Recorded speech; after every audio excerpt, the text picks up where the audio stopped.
Chapter 9, September 2nd, 1793.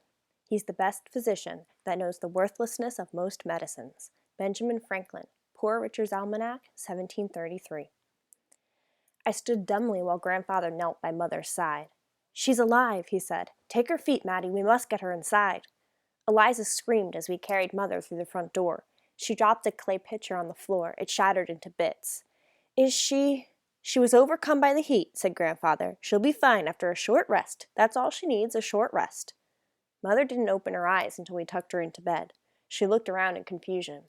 "You fainted," Eliza explained. "It's what you get for working too hard," added Grandfather. I waited for Mother to throw off the quilt and scold us. Instead, she shivered. "I'll sleep a few moments, then I'll feel better," she said, patting my hand. "Go downstairs, Matilda. Be useful." Something was desperately wrong. Mother was sleeping in the middle of the day. I wanted to stay and watch over her, but Eliza and Grandfather shooed me out of the room. There was no time to argue, and a customer banged through the front door and called for something to drink. Nothing went right that afternoon. The coffee urn leaked, the biscuits burned in the oven. I dropped an entire drawer of tea leaves on the floor. The gentlemen were all quarrelsome and fractious. I snuck upstairs once, but Mother still slept. Eliza gave me what for when she caught me. As I cleared the dirty mugs off the last table, Grandfather stood deep in conversation with Mr. Rowley. I motioned to Eliza. "Isn't he a doctor?" I asked. Eliza shook her head. "Not a proper physician, but he sees sick folk and prescribes medicines. All the real doctors are down on Water Street. It's been a terrible day there. They say bodies are piling up like firewood." "I don't believe it." "Shush," said Eliza. "I heard it at the society. If Reverend Allen said it, you can believe it's the truth. Here they come." Grandfather introduced Mr. Rowley. I curtsied. "Mr. Rowley here has vast experience treating female complaints," said Grandfather. "He'll get Lucille back on her pins in no time." I had my doubts. His hands were uncommonly dirty, and he smelled of rum. It seemed immodest to let a strange man into our bedchamber, but Grandfather and Eliza showed him in to see the patient. I followed close behind. He first took Mother's pulse, then felt the skin on her ankles and wrists, then peered down her throat and under her eyelids. He worked without a word, grunting occasionally and making a tisking sound with his tongue. Mother did not wake. I wanted to throw a bucket of water in her face. It was against the laws of nature for her to lie in bed with the sun so high. At last Rowley rose from the bed. We waited for him to speak, like a congregation expecting the minister's benediction. "It is not yellow fever," he said. Grandfather sighed in relief. "But Dr. Rush says yellow fever is spreading everywhere," Eliza said. "Dr. Rush likes to alarm people," Mr. Rowley replied. "There is a great debate about this pestilence. Yesterday a physician, I shall not name, diagnosed yellow fever in an elderly woman. Her family threw her into the street. She died, but she didn't have yellow fever. It was all a mistake. I used the diagnosis sparingly. I assure you there is no fever in this house." Grandfather beamed. "See, Matilda, I was right. We have no cause to run out of the city like children scared by a ghost. Lucille will be scolding us by sunrise," he chuckled.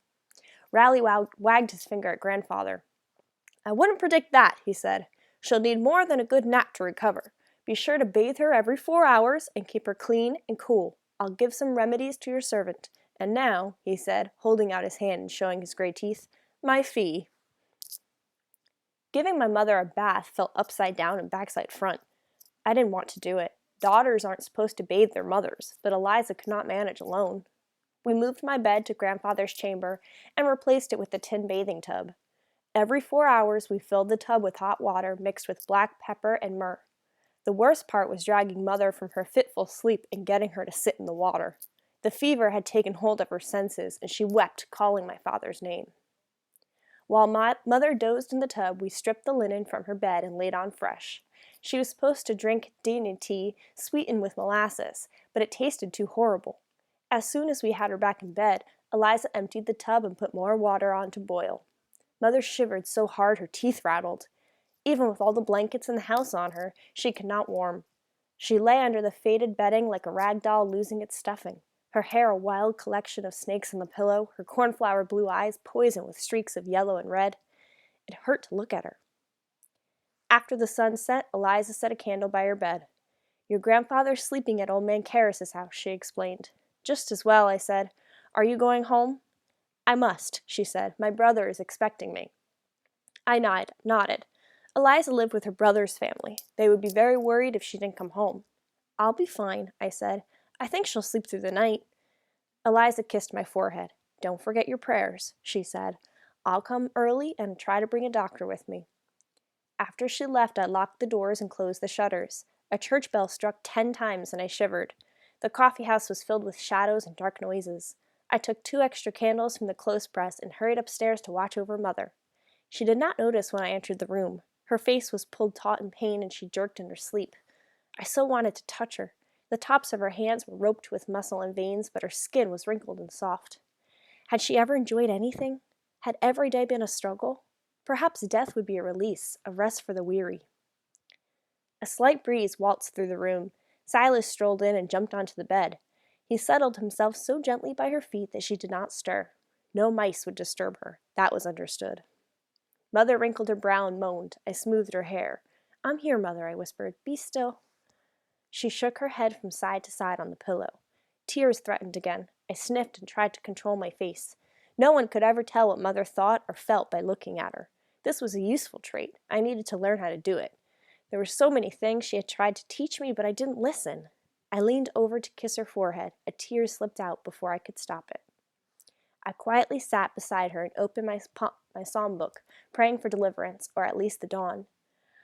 I must have dozed off. One moment the room was still, the next Mother flew off the pillows and was violently ill, vomiting blood all over the bed and floor. Her eyes rolled back in her head. I jumped up from the stool. Eliza! I screamed. Help! There was no answer. Eliza was gone. I was alone. I forced myself back to the bed. Mother panted heavily. Everything will be fine, I said as I sponged her face clean. Just lay still. Her eyes opened and I smiled at her. Tears pooled in her eyes and spilled down her cheeks. She opened her cracked lips. Go away, she whispered. Leave me. I recoiled as she leaned over the bed and retched a foul-smelling black fluid onto the floor. Oh, stop, please stop, I begged. Leave me, Mother shouted in a ragged voice. Leave me! Go! I tried to help her back onto her pillows, but she pushed me away and shook her head. Go away, she repeated. I ran sobbing to the window. Breathing in the fresh air helped calm my stomach.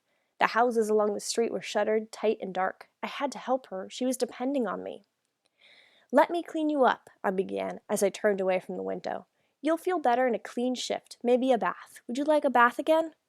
She was breathing as fast and heavy as a runaway horse. Her hand fumbled along the mucky sheet until it found the small book of Psalms I had dropped. I'll put some water on to boil. Mother threw the book weakly at my head.